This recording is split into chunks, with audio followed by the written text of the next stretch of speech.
Hallelujah! Ito pa hoy hi amen. To pa tu ka sunga to pa hoy na mu khem pe khut bet na to ipe je je dia khut bet je je ni ei ivek pin ding to ni lai sang tho sim na ni nom hi manina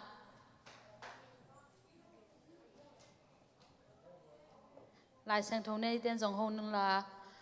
kha be be amal ki bang lo chang a mi amit to mu zo lo te khong zom thei be be mo lai sang tho lo na toi thun la yang ai thei khem pun pa po en ni na ki bang aki bang kim cha tin sim khom ni mang mu na lian sagi aneo khat tua khit chiang in leitung tiulia tungam leitung tui pitung singkung khat peu peu amu lo na ding in leitung hui li te len chipin a omu kamu hi tua chiang in anung ta pasian chapte na atoi van tung mi khat niswa na lampanin hong pai to kamu hi leitung le tui pi suk sia thei na ding bang le na akipia van tung mi li te kianga ama in nakpi takin ge na ipasian na sem te atal tang huwa chepte na apol kit matengin leitung tuipi le singkung te susenai ke in achi Israel mi te sumpanin anam namin pasian chepte na to atal tang huwa akichiam te mi avik pi in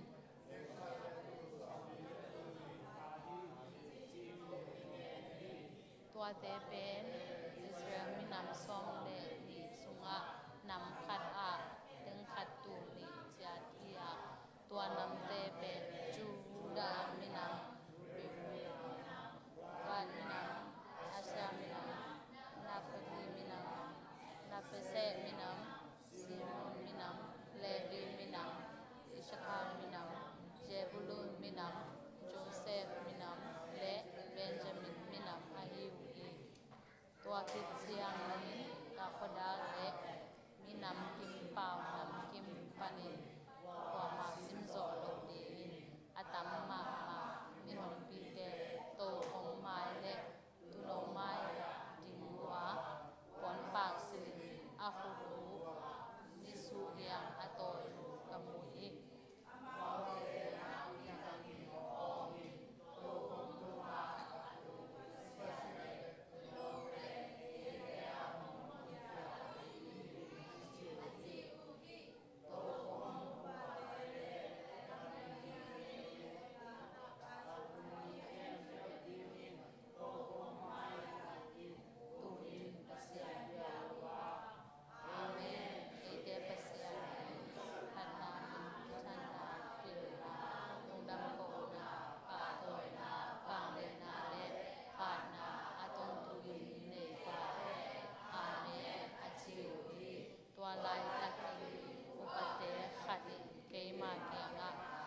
ควรปากอาเซียนมีแต่ขวดแต่เฮียก้อยลายปันลงไปอาหิวยามจีคงรถเสียงกะทิเกฮีโยปานังมาอินนาทีสุนีจีวาจามีอามาอิเกมาเกียนาอินดีแต่เป็นบทเสียนาเอ็นปีชัวกินอาหงสวกตามีแต่อาหิวอามาเตฮีอาปวันบุ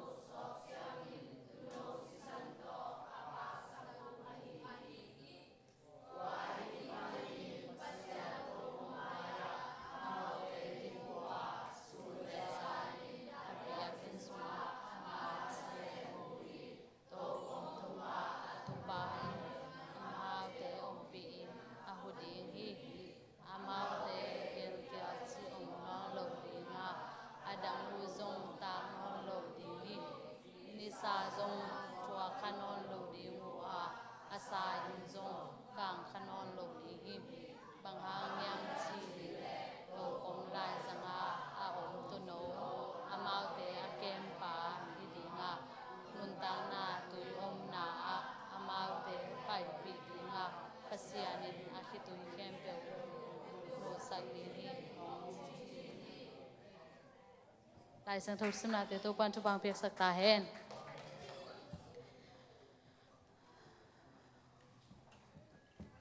tu lai ta kena Giêsu pai bai ding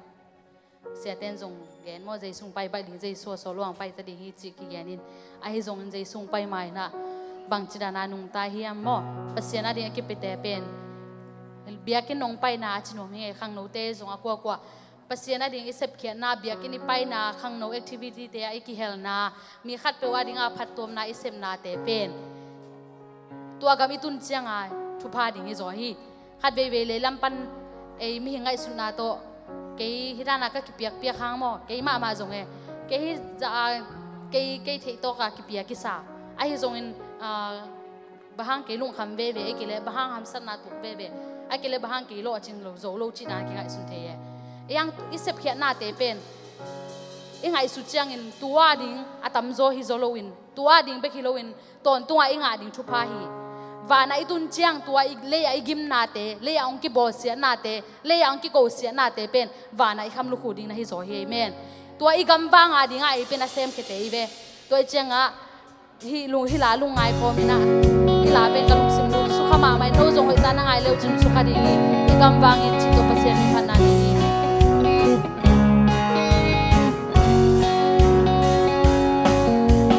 tang thu pa wang in i sem gim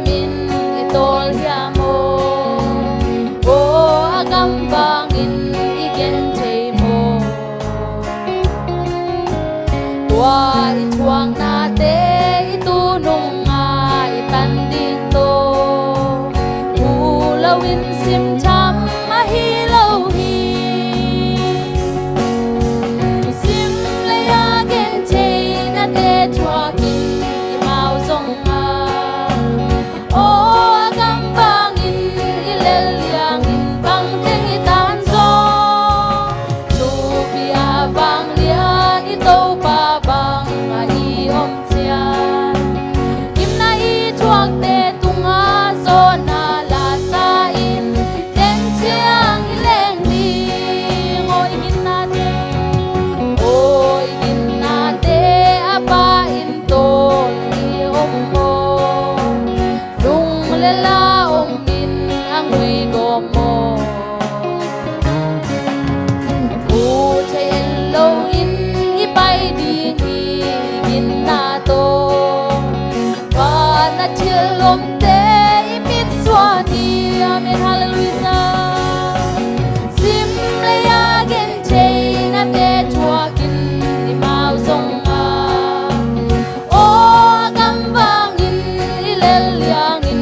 tampi te thuakin ban kami luti tu na kim thuak quy bang mau le o ingak la nge pathian ta te chupi hundi va na aksi bang izem hundi sim le again te na te thuakin song a o gambang in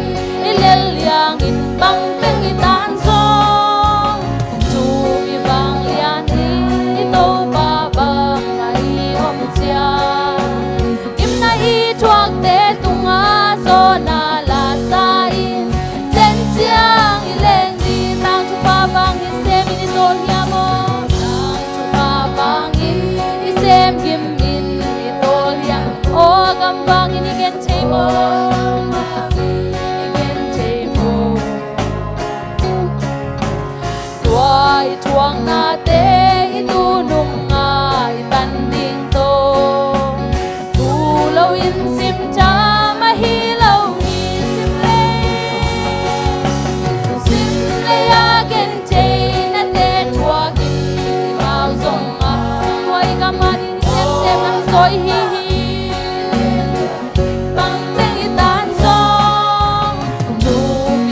bang lian i to ba bang ai om chia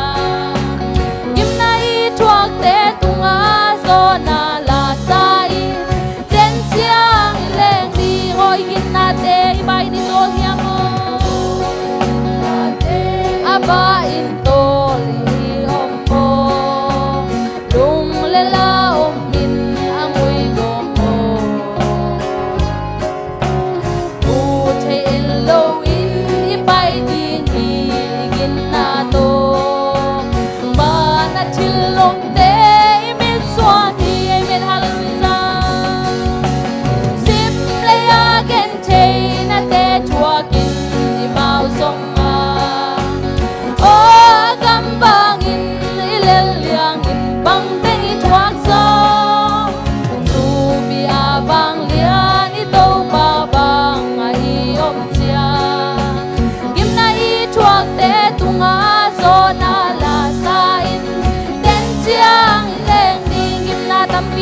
Chuakin ban kami luti, chuakin ban kami. Tunagim na chuang na di mau na te ban tu kama. Tu ban kaya ipai siang ay chupani le ipai na di te hisoni. Oh, lagi bercinta te. Bana ang si bang isemundi mo. Simple again te.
Ibang hello hilong ke hello ni yang amen.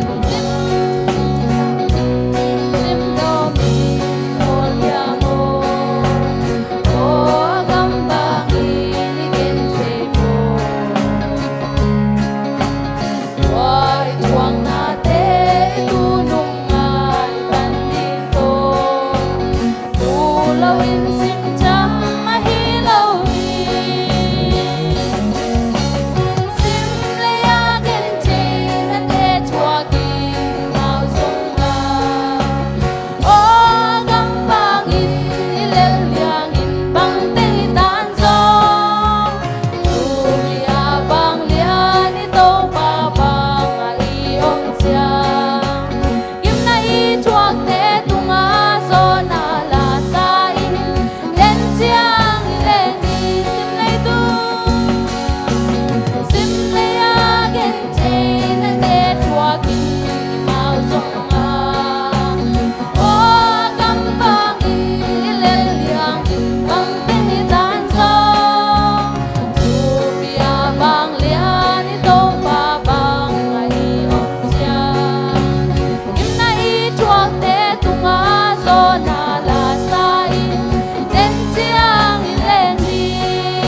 to pa ri alung ke helwa to Zion te pai lai di hang amen Zion khoi pai pai hi to pa ke itun ma te te kal suan ding te hiang amen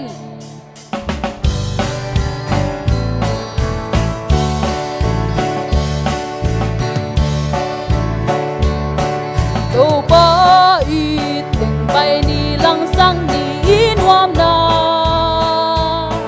ki tuak ta kin la sa khom ni ki tuak ta kin la sa khom to pa to khom ki ma to pa to khom ki ma Zion kwai pai hi a ki long kwa ko pi sai oi tun ma teng ka to to ni ki lom pa sian kwa pi sai o ei pa sian ei lo ten than nuam ta ke leu ei ban tung kum pi pa ta te ei ban tung kum pi pa ta te thang sa kun nuam na chu thang sa kun nuam na chu Zion kwai pai li Zion kwai pai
mà sen thấy lâu đêm phan nuông ta thấy lêu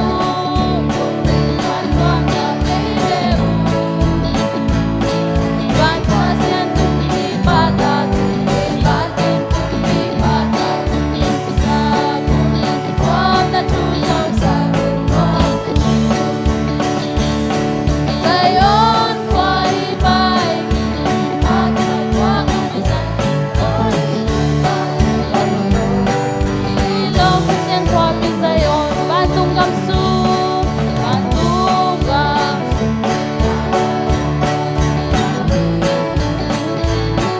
Ông ma lê pi siang thâu ngoam na ông ma lê Zion qua ca lai Zion quay bay a kilom qua ko pi Zion oi tun ma ting ka to zo ni kilom pa siang qua pi Zion qua hi la sa un turun da na ki tui Bandung gamma nom na Bandung gamma nom na Nari Nami zui tun nari Nari Amen hallelujah Zion quay bay Akilom qua bin say Oi tun ma teng ka to to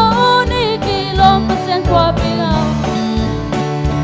Cầm nuam song in Zion ta te hong kilang ting sang ba na e ni be ti om lo nga bang ileng den di nga tua mun na teng nuam ta di nun na thu i tang ko to sei su hong makai Zion ta te yo we my no seli o Zion ta te Cầm hồi gió lunggu a chum den te Isua tak lai hun nuam te Tuai lai ni mo long liap san ma Hallelujah to pa di sem se Amen to Giêsu tu tiam ta te agal ka phang san te o Agal ka phang san te o Chuman do na mo na hang lung kham mei nuai a leng te Hong kai khom beng in hong chi hun leng i te be diai diai Hong nam hoa min ga bang i leng khom ding chang pa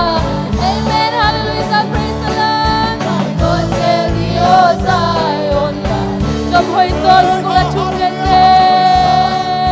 Amen hallelujah Oi suat tak lai hun an te Tuai lai ki mong liap san pa Hallelujah to pa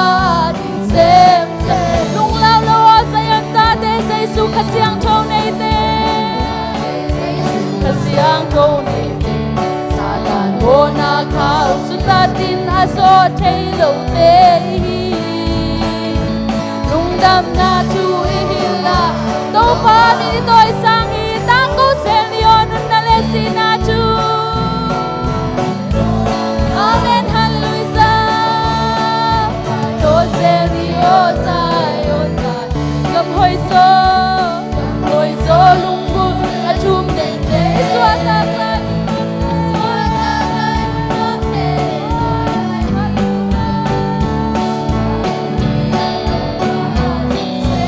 Sem Giêsu pa sen hi na le tang thu hil te hi Tang thu hil te hi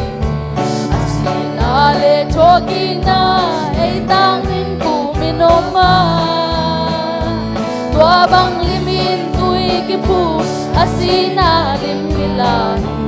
Asiang cho baptize nga in thoki ta te i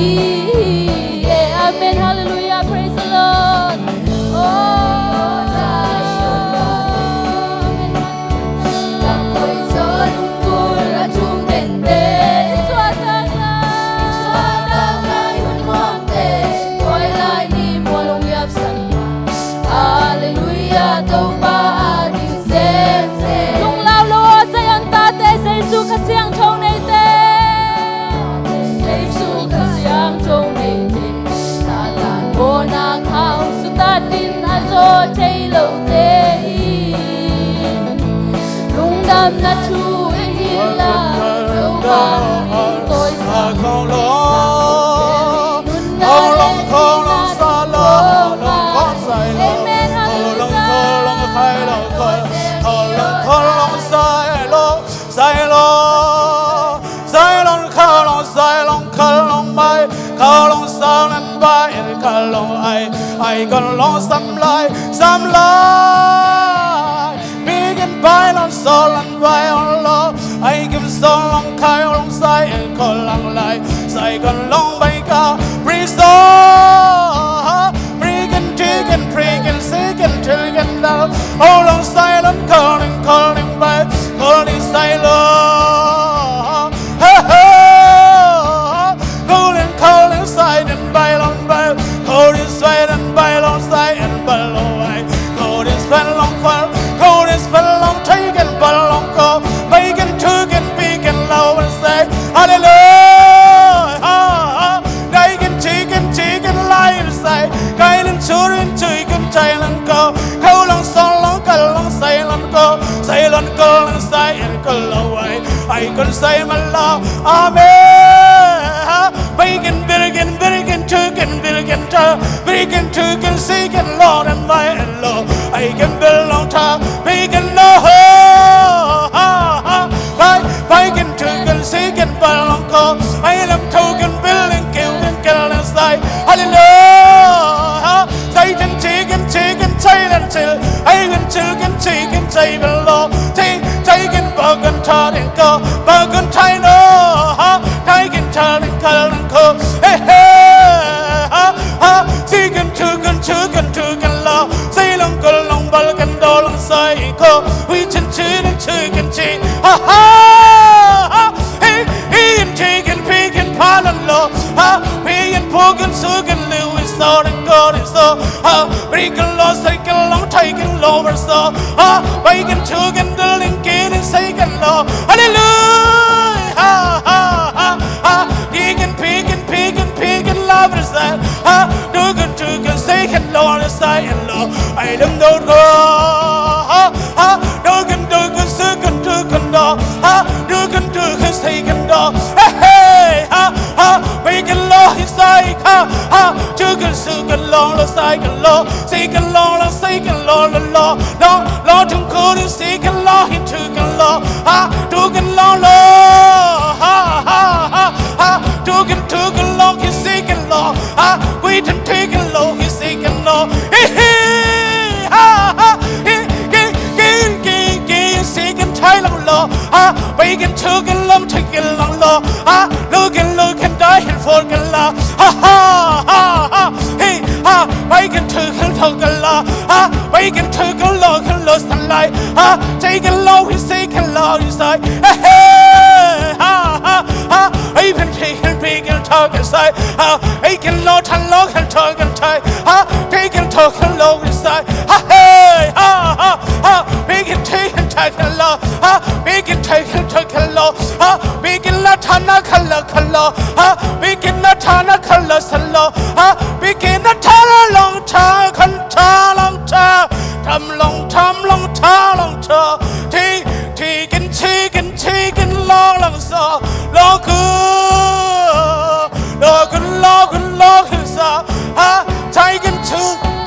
so taking too long couldn't seek and love hallelujah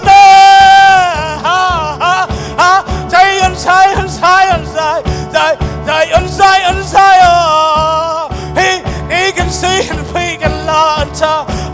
long good to the light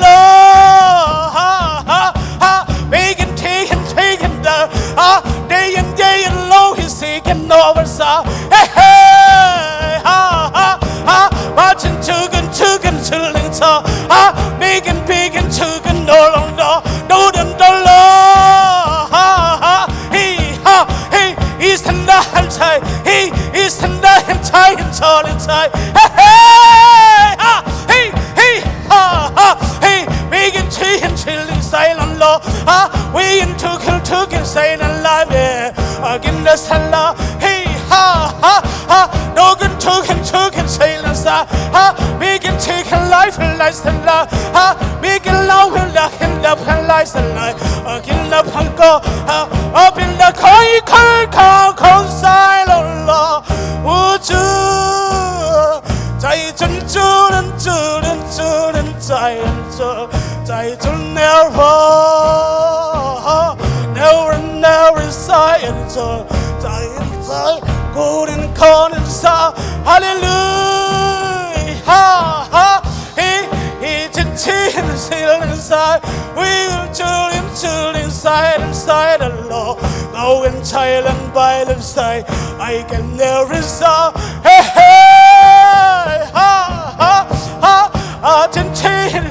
inside big and children by the two side law amen side go amen side can turn for hallelujah amen hallelujah amen amen amen amen amen amen hallelujah Bek pito pa tung anong nang punanay ngani. O to pa nang manhitan siyang nung buwan Sophia. Nang manhit siyang dong na nang manalim noy nang belsaka nakanuay nung sela kahinabang bang buwa. O nang mamangil ko kakuhang nang mankote nung mangil kay kaya. Kote nung kokhang na to pa nang malaman nung haysag din man itong lumtukong kawichin. Ibek pinki ko nanay zezeni. Oh hallelujah.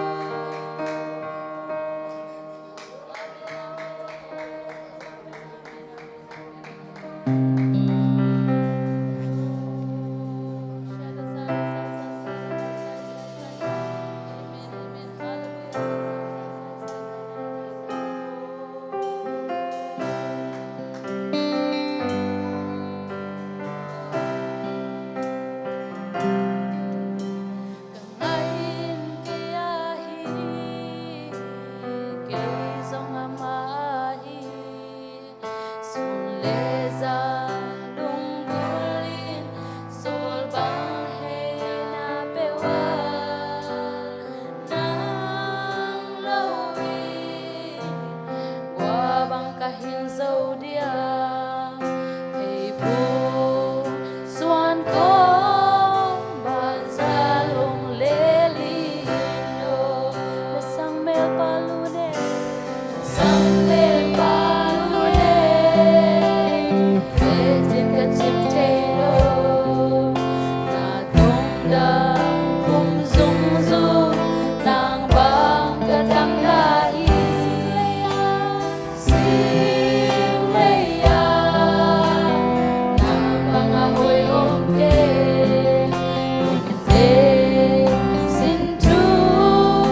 kalomit pen kalom hoi pen o ka sto mang pau nang manahi tu ni chang dong dam na te nong pia nang ma min phathei dinga kanun tang naw nong hoi sak zel man tung lam thu kong ko hi min phana te to pa nang manong pi na te nong kilang sak zel man in lung damung nang man ka hun nei lai ta o alai jang para top dong in ong ki chua pi nge din la na kha seng tho nong ong pia nong ki chua pi nge din win jai sumin song kong ngen hi amen ko ben ki tu ki zel